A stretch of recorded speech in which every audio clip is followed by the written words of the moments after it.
Qu'est-ce qui t'a le plus aidé dans ta visibilité, dans le fait que tu es devenu pro, que tu vis aujourd'hui du vélo? Évidemment, ça s'est fait au fil de l'eau et ça s'est pas fait du jour au lendemain, mais est-ce qu'il y a un événement ou un truc en particulier qui a été le déclic? Je pense qu'il y a deux trucs très importants. En termes de qualité, je pense que ça a vraiment été la rigueur et le travail. Okay. J'ai jamais... comment on dit en français? Alors j'ai un mot, mais c'est un gros mot. Vas-y. J'ai jamais été un branleur. Ok. Alors, je sais pas quoi. Feignant. Ouais. Voilà. Feignant, c'est peut-être la partie un peu pigée. Ça va. Mais j'ai toujours travaillé très très très dur pour ce qui me plaisait. Mais ça, je pense que c'est vraiment la qualité principale qui m'a permis d'arriver là où je suis aujourd'hui. C'est vraiment le travail, la rigueur. Tu vois, et puis j'abandonne jamais, quoi. Quand je veux un truc, généralement, il n'y a pas grand-chose qui m'arrête. Jusqu'à l'obsession, presque. Ouais. Et après, le côté... j'ai pas eu le choix, quoi. Parce que j'ai eu un premier visa. Et à l'époque, le visa vacances-travail, c'était 1 an. Maintenant, ils l'ont changé à 2 ans. Donc, j'ai eu un visa d'1 an. Avec pas de possibilité de le renouveler, quoi. Donc, après les 1 an, si tu veux, ça s'arrête, quoi. Tu peux rester au Canada pendant 6 mois en tant que touriste, mais tu peux pas bosser, quoi. Et j'essaie de trouver des jobs. Donc, l'autre option, c'est tu fais un visa de vacances-travail, je dis vacances-touristes, un peu ce que la plupart des gens font, hein, mais moi aussi, hein, parce que j'ai pas beaucoup travaillé la première année. Mais donc tu fais ce visa vacances-travail, et après généralement tu essaies de trouver une entreprise qui peut te sponsoriser pour un autre visa jusqu'à ce que tu aies la résidence permanente. Sauf que moi je trouvais pas vraiment de job, et puis j'avais le vélo qui commençait à bien marcher, et puis je me suis dit... D'ailleurs, c'est mon père qui m'a jamais vraiment supporté en termes de VTT. Tu vois, j'ai eu énormément de support pour faire des études, mais le VTT, ça n'a jamais été quelque chose qu'ils ont supporté. C'est lui qui m'a dit, bah écoute, tu te retrouves là, tu as des marques qui te proposent des produits. En gros, tu vas faire du vélo gratos. Tu peux revendre les vélos à la fin de l'année. Coût de la vie à Whistler à l'époque... Tu sais, si tu sors pas, bon, ça a changé, hein. Ouais. Mais si tu sors pas, tu vois que tu manges des pâtes, t'arrives avec t'as pas de voiture, t'arrives à vraiment pas dépenser beaucoup. Donc en gros, c'est même lui qui m'a dit, fais 1 an comme ça et tu vois où ça va, quoi. Donc j'ai fait ça, ça a marché, j'ai eu d'autres opportunités et puis surtout j'ai pas eu de choix, quoi. Parce qu'après j'avais plus de boulot. Par contre, si t'es athlète professionnel entre guillemets, quand tu passes la douane, si t'es payé en France, tu payes tes taxes en France. Et que tu as, entre guillemets, suffisamment d'argent pour être capable de rester au Canada pendant 6 mois sans travailler, la douane au Canada te laisse rentrer. Donc c'est ce que j'ai fait, en fait. Ok. Donc concrètement, comment ça s'est... Voilà, c'est comme ça, avec les sponsors, donc j'ai commencé à gagner ma vie comme ça. J'ai réussi à rester au Canada, et en 2017, le Canada a fait un programme qui s'appelait l'Entrée Express. Ça y est toujours, d'ailleurs. C'est un système de points qui est basé entre ton âge, ton expérience professionnelle, tes capacités en anglais et en français, puisqu'il y a 2 langages officiels au Canada. Donc évidemment, la partie du Canada de Vancouver, personne parle français. Mais malgré tout, au Canada, tu as 2 langages officiels, donc tu as un système de points en fait. Et j'ai réussi avec ce système de points, vu que j'avais fait des études, donc tu as tes diplômes aussi qui rentrent en jeu. Je me suis retrouvé vraiment avec le système de points limite, tu vois, pour faire une demande de résidence permanente. Et donc depuis 2017, je suis au Canada, en fait, sous la résidence permanente. Et alors, pour revenir peut-être un peu plus spécifiquement sur le côté devenir pro, je comprends que tu n'as pas eu le choix et que du coup, tu t'es un peu botté le cul, mais techniquement, en fait, comment ça s'est fait? C'est-à-dire qu'à un moment donné, tu es allé voir des sponsors et tu leur as dit, bon, écoutez... je vous propose ça, ou tu avais la visibilité donc ça suffit? Non, alors 2013, donc j'avais ces espèces de petits cofacs en France avec un tout petit peu de support. J'ai eu la même chose quand je suis arrivé au Canada, en fait, parce que j'avais bossé chez Giant Canada. Je montais les vélos d'ailleurs du Whistler Bike Park avec Matt Beer, qui d'ailleurs maintenant bosse chez Pink Bike. Donc on préparait les vélos pendant 2 mois avant qu'ils aillent au bike park pour la location. Et en gros, j'ai eu un deal employé, si tu veux, sur un vélo, mais ils ont tourné ça un peu comme une espèce de co-factory. À l'époque, j'avais Shimano aussi qui m'avait aidé. Il lançait le groupe Shimano Z Et le représentant Shimano sur Vancouver m'avait aidé avec Shimano. Donc j'avais quelques produits Shimano. J'avais eu 2-3 petits sponsors comme ça. Et donc j'ai essayé d'avoir cette image un peu pro. Smith Optic qui m'avait filé des trucs. Descent Lab d'ailleurs, les chaussettes qui m'aident encore. Le magasin Whistler, tu vois, c'était tous des petits... c'était que du produit. Hein, ou des discounts sur les produits. Ça a commencé comme ça. Et après, j'ai fait 2 vidéos à Whistler qui ont vraiment bien marché. J'ai commencé à avoir pas mal d'articles. Les gens ont commencé vraiment à parler de moi. Et je me suis fait inviter à une course de DH urbaine d'ailleurs au Mexique où j'avais fait à l'époque 5e. Ça a commencé à marcher comme ça et j'ai essayé de chercher des partenaires. Giant n'était pas intéressé et à l'époque je parlais avec Nico Brisin de 26 In et lui m'a dit et Commensal. Et c'est comme ça que ça a commencé, donc j'étais en contact avec Commensal. Commensal m'a aidé et puis quand j'ai eu Commensal, il y a eu Boss Suspension derrière. Après il y a Raceface qui m'a appelé et qui m'a demandé de passer les voir. Et Raceface, je les avais essayé de les contacter depuis un moment, jamais eu de réponse. Et là, c'est eux qui me contactent et ils me proposent les produits, vêtements, etc. Et ils me proposent un salaire. C'est eux qui me proposent. Hein. Tu vois, moi à l'époque, j'avais pas la confiance de demander parce que je pensais pas avoir la valeur pour mériter un salaire, si tu veux. Et ils m'ont offert, c'était $2000 par an, quoi. Tu vois, sur un an, quoi. Mais à l'époque, tu vois, je suis sorti du rendez-vous, je me suis dit, ils s'en foutent, quoi. Pourquoi ils me payent? Tu sais, je mérite pas, quoi. Moi, s'ils me donnent des produits, je suis content. Et puis, ça a commencé comme ça, quoi. Une fois qu'eux m'ont payé, je me suis dit, c'est que je mérite je me suis dit, je le mérite. J'ai fait une autre saison où j'ai refait d'autres vidéos qui ont bien marché. Et après, toutes les autres marques ont commencé, en fait, à me payer, quoi. Mais bon, je l'ai demandé. Commensal, Raceface, il y avait qui d'autre? J'avais à l'époque, j'avais Spank, j'avais Casque Bell, tu vois, j'ai eu toutes ces autres marques et puis après ça a commencé comme ça. Hein. Donc comme la plupart des riders en fait, tu commences petit et puis après petit à petit ça monte. Bon, il faut bosser quoi. Hein. Bien sûr. Justement en parlant de bosser, parce que on parlait un peu du côté obsessionnel, côté pro. C'est quoi ton attitude? C'est quoi ton éthique de travail vis-à-vis des sponsors? J'ai entendu que tu faisais des reports chaque semaine et tout ça. Est-ce que tu peux nous dire ce que ça implique, selon toi, d'être un athlète pro? Et quelle est pour toi quelle est ta manière de travailler avec les sponsors? C'est toujours pareil, hein. C'est comme n'importe quel métier, quoi. Tu peux, c'est vraiment dans... Enfin, je pense que les gens vont bien comprendre, c'est dans n'importe quel domaine, c'est toujours pareil.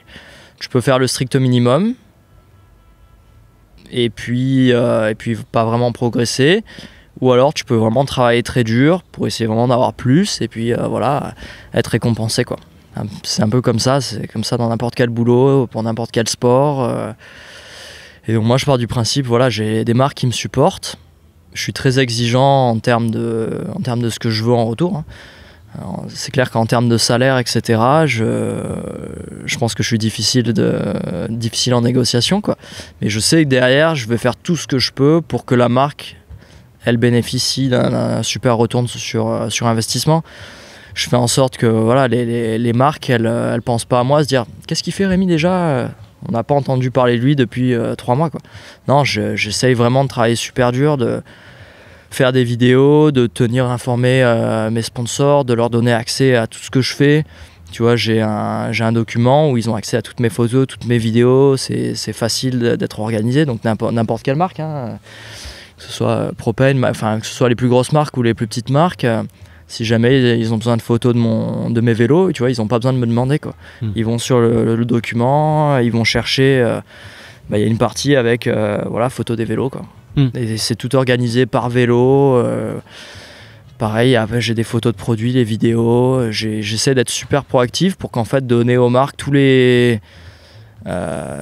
contenu, tous les assets dont ils auraient besoin, quoi, pour rendre leur boulot facile, quoi. Après, en échange, moi, je vais être très demandant avec ce que je veux, quoi.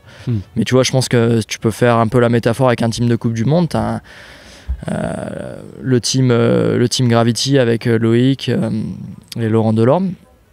j'imagine que lui aussi est très très exigeant avec ce qu'il veut, voilà, des marques avec qui il travaille.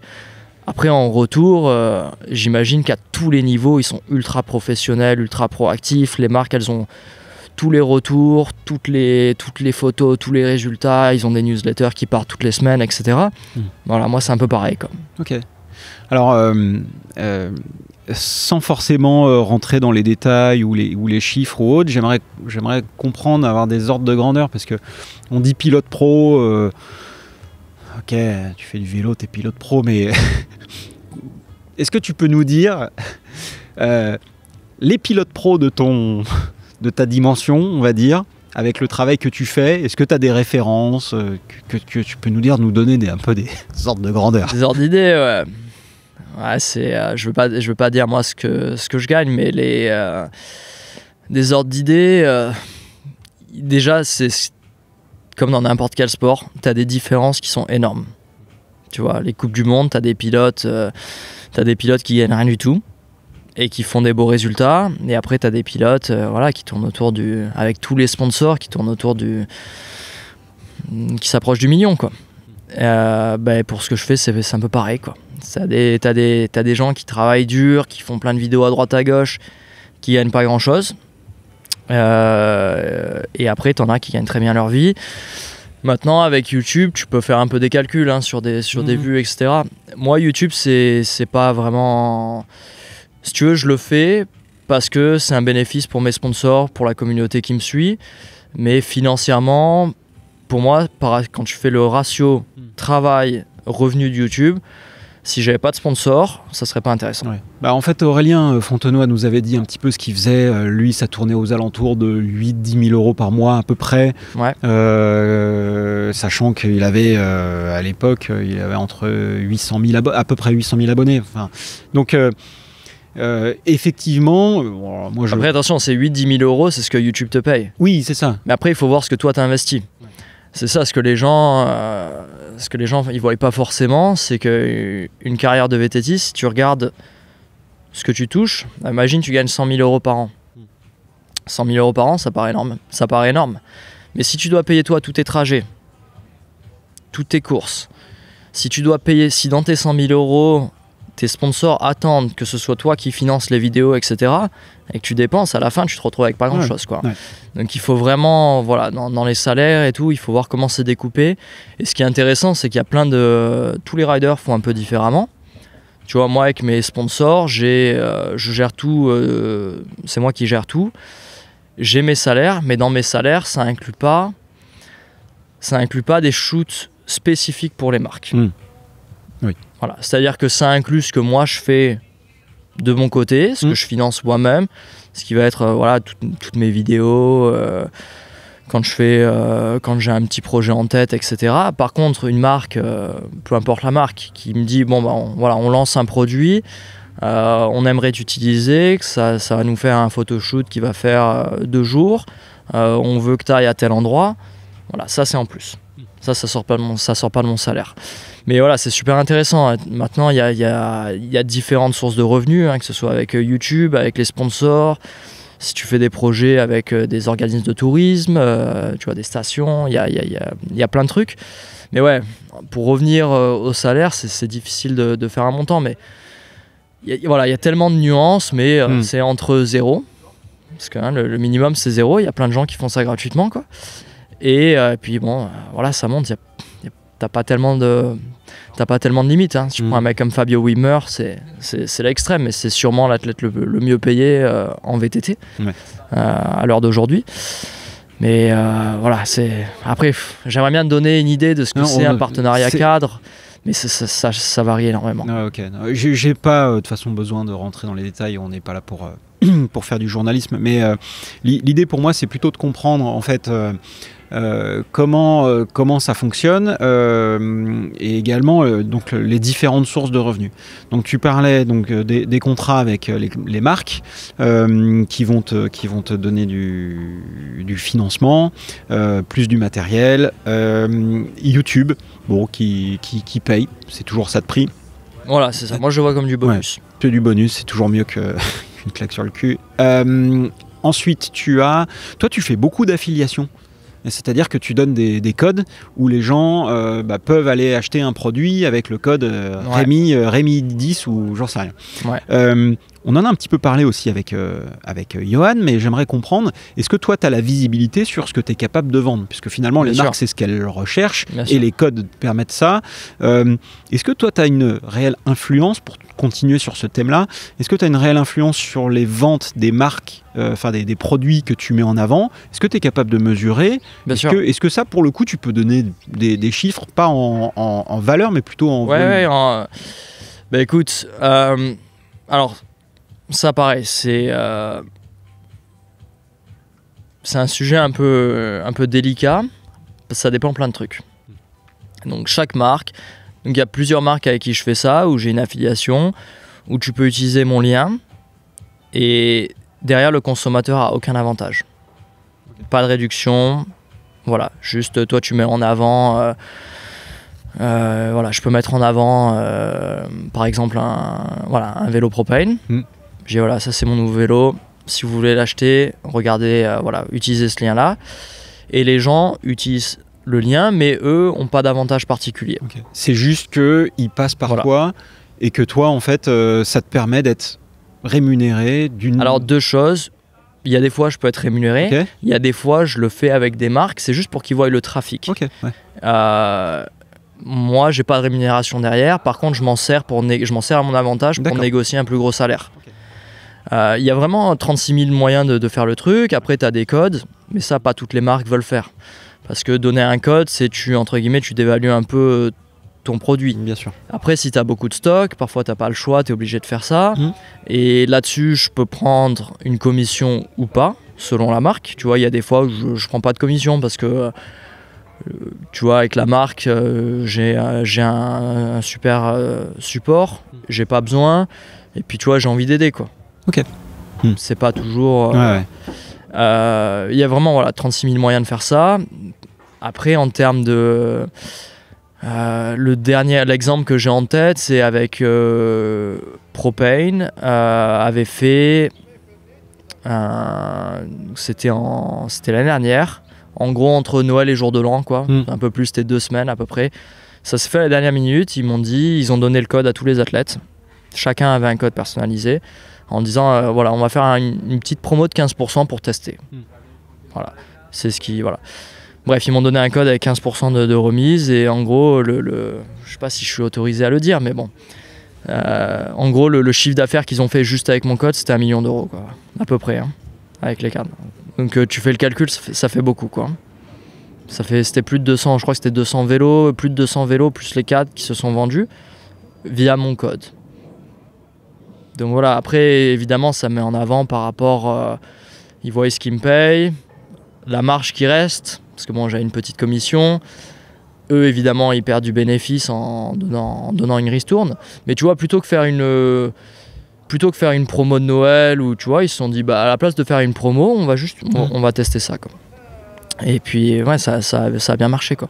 Et j'avais fait ça avec GoPro, ça a très bien marché aussi. J'ai fait ça avec pas mal de trucs, ça a très bien marché. Le côté négatif, c'est qu'après t'as l'impression d'être un vendeur, quoi. Tu vois, j'essaie de pas mettre ça en avant. C'est tous les produits que je roule, c'est des produits que j'ai choisis. Tu vois, quand je parlais avec Propane, je parlais avec d'autres marques. Au final, j'ai choisi Propane parce que je pense que c'était les vélos qui me correspondaient le mieux, quoi. Tu vois, que ce soit, on en parle, les freins par exemple. Les freins Hayes, aujourd'hui sur le marché, tu vois, c'est vraiment un produit qui... Enfin, j'ai roulé un peu tous les produits qu'il y a sur le marché et essayé, tu vois, même soit sur des vélos d'amis, etc. J'adore mes freins. J'ai pas envie de rouler avec autre chose. Je trouve que le produit est exceptionnel. C'est un produit que je mets énormément en avant, mais c'est vraiment un produit que je trouve absolument exceptionnel, quoi. C'est un produit que j'ai envie de rouler. Si demain j'étais consommateur, c'est ce que j'achèterais. Donc tu vois, voilà, c'est un peu délicat parce que tu mets en avant des produits, les gens savent que tu es rémunéré par les marques, tu as cet avantage de recevoir des commissions si tu vends plus, un peu comme un vendeur de télé chez Darty, quoi, tu vois. S'il vend une Samsung, souvent il y a une commission par rapport à, je sais pas, une LG ou peu importe la marque, quoi. Mais avec moi, c'est vraiment des produits que j'aime. C'est des produits que j'ai envie de mettre en avant, c'est des produits que j'aime, quoi. Et Donc c'est pour ça, je pense que dans le futur, je vais faire moins de code, etc. Parce que voilà, tu as cette image un peu négative, malgré le fait que je mets en avant un produit parce que c'est un produit qui me plaît, quoi. C'est un produit qui me permet de faire ce que je fais.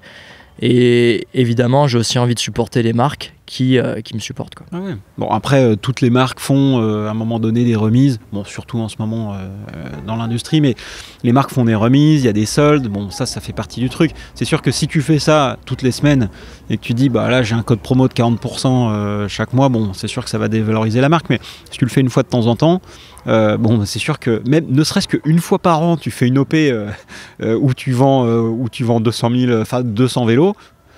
Bon déjà rien surtout de ça. à une époque, tu vois, après Noël, les gens ont dépensé leur argent à Noël. C'était, je crois que la promo a commencé le 25 décembre ou le 26 décembre. Et moi en plus j'avais rien préparé, c'était un peu à la dernière minute, tu vois. Donc je pense qu'on aurait pu faire encore plus, tu vois, si ça avait été mieux fait. Mais bon. Bon, tu nous partageras un code, un code en roue libre, Rémi en roue libre sur, je sais pas, un truc, et puis on verra. Comme toi, tu peux faire ça, j'imagine, tu peux faire ça avec les sponsors. Je peux le faire avec les sponsors, effectivement. Ouais, pour le moment, j'ai moins d'audience et puis j'ai peut-être un peu moins de résultats aussi, quoi. Non, mais après ça commence comme ça. Mais non, mais c'est un système qui a bien marché, tu vois. C'est un système qui a vraiment bien marché. Et après, moi, je pense que c'est ce qui me met en avant par rapport à d'autres riders. Je comprends vraiment l'aspect business. Une marque qui dépense, je te dis n'importe quoi, mais qui va te filer, tu vois, un salaire de X, c'est pour espérer avoir en retour X plus quelque chose, tu vois. Ouais, ok. C'est le côté école de commerce. Et pas X moins quelque chose, quoi. Bien sûr. Ok. Alors ça, donc, est-ce qu'il y a d'autres, sources de rémunération, sans encore aller trop forcément dans le détail, mais avec moi, attends, je réfléchis un peu, mais à l'heure d'aujourd'hui, je fais quelques projets avec le tourisme, mais ça pareil, c'est des endroits où j'ai envie d'aller. Ouais. Et puis voilà, tu fais ça avec le tourisme, tu mets en avant un endroit, le tourisme te paye. Avec moi, donc c'est voilà, le tourisme, un peu les bonus par rapport à tout ce qui va être donc les affiliations, les codes, etc. Mais moi, c'est vraiment la partie salaire fixe, c'est vraiment la partie la plus grosse. YouTube, et après j'ai quelques bonus médias. J'ai certains contrats où j'ai Camelback par exemple, c'est un exemple. J'ai un salaire fixe. Et après, j'ai un bonus, si je fais des photos et une session photo, j'ai un bonus en plus. Voilà. Plutôt qu'après, ils auraient très bien pu me payer plus de salaire fixe et mettre dans mon contrat que je suis obligé de faire une session vidéo, une session photo. Mais c'est construit d'une manière différente parce que les budgets viennent, à le budget athlète et le budget média qui sont séparés. Quelques marques font ça, mais au final, ça revient un peu au même. Pour moi, c'est à peu près tout, quoi. Ok. Tout ça vient quand même avec un coût, en quelque sorte. On parlait d'obsession tout à l'heure. T'es un maniaque de l'image, du détail, etc. Tel truc doit être au bon endroit. Là, je te voyais en rigolant, le vélo qui est derrière toi, remettre la pédale vraiment alignée et tout. Alors, je le fais quand je fais des photos.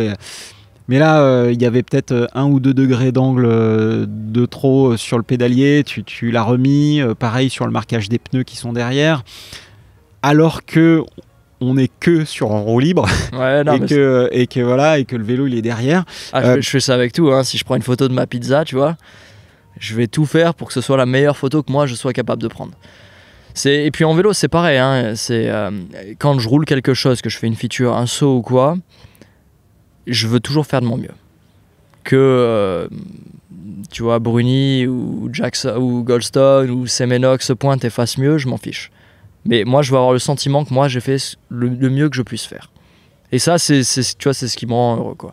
C'est vraiment avoir le sentiment que voilà, j'ai fait quelque chose dont je suis fier. Même si quelqu'un peut mieux le faire, c'est pas grave. Mais moi, voilà, je veux avoir le sentiment que j'ai fait tout ce que je pouvais pour faire le meilleur travail possible. Et j'ai cette approche par rapport à tout, quoi. Tu vois, les photos, tout ce qui est photo de vélo, tout ce qui est bike check, c'est moi qui le fais. Et je passe vraiment beaucoup trop de temps à le faire. Mais j'ai envie de regarder ma photo et me dire, tu vois, j'ai fait le meilleur travail que je pouvais faire. Évidemment, un photographe va se pointer avec un flash, etc. Il va faire un truc plus sympa que moi. Mais c'est pas grave, moi, voilà, j'ai fait de mon mieux, quoi. Tu peux nous donner des exemples de choses où vraiment t'as... J'en ai un paquet, quoi, mais enfin, tout avec moi c'est tous les jours, hein. Mais le nombre de trucs que je refais, parce que tu vois, je fais une ligne qui est super technique, super dangereuse, je la roule à la perfection, enfin à la perfection pour moi, tu vois. J'ai fait tout ce que je voulais faire. Je rentre à la maison et je le savais, tu vois, j'avais pas beaucoup de temps, c'était un jour, il y avait beaucoup de vent et le soleil se couchait, il me restait très très peu de temps et sur la lentille de la GoPro, sur la partie haute, tu vois, il y avait un tout petit peu de marque de transpiration et de crème solaire, tu vois. Personne n'aurait fait la différence, tu vois. Mais moi, j'ai regardé le shot, ça m'a tellement ennuyé et j'avais prévu de poster la vidéo le lendemain matin. J'y suis retourné le lendemain matin à 7, donc moi je poste généralement aux alentours de 7h30, 8h du matin. J'y suis retourné à 6h45 ou 7h avec un pote pour refaire la vidéo avec la lentille de la GoPro propre. Ça, c'est pour te donner, tu vois. Et j'en ai pas dormi la nuit, quoi, parce qu'en plus c'était vraiment dangereux et tout. Et juste ce stress à me dire, putain, je devrais pas faire ça, quoi. Je prends un risque inutile, tu vois, je suis fatigué, le truc je l'ai déjà fait. Mais c'était pas tellement rationnel parce que au final, à chaque fois que je le fais, cette ligne, je la fais parfaite. Tu vois, je suis toujours nickel, je me suis jamais fait de frayeur dessus. Mais je sais pas, j'avais ce sentiment que j'allais m'en coller une juste parce que tu vois, j'avais ce désir de faire le truc tellement parfait et que c'était vraiment pas utile, quoi. Et j'ai failli pas y aller et au final, bon, j'y suis allé et je l'ai fait nickel, tu vois.